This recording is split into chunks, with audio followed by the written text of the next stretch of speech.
For Edith. For all of those visits, you were there. White tile floors, pink tile kitchen.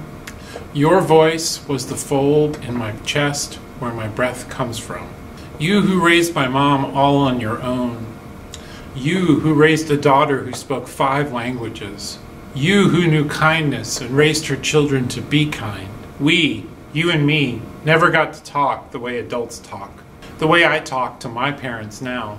My parents, your daughter, and your son-in-law. The cigarettes that were always there. Did I know they would kill you before I ever got a chance to know you? You were the blur of my childhood. Every time we flew to England, to Hampstead Heath, 3 or 4 or 5 times.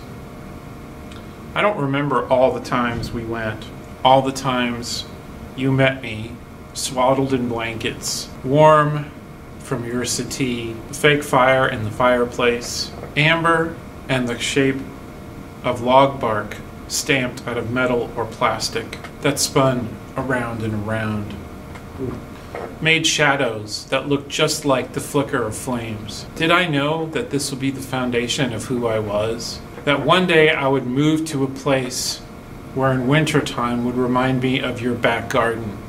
There are mornings now when the world is a soaked, rain-damp, cold world. I remember wandering through your garden and how cold that toilet seat was in your WC, in the back garden.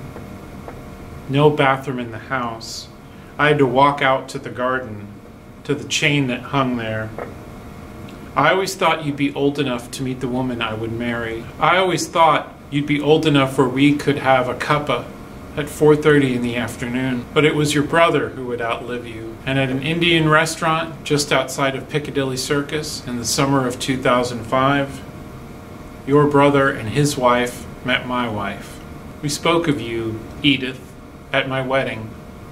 In the middle of all that joy, I sobbed just before saying, I do.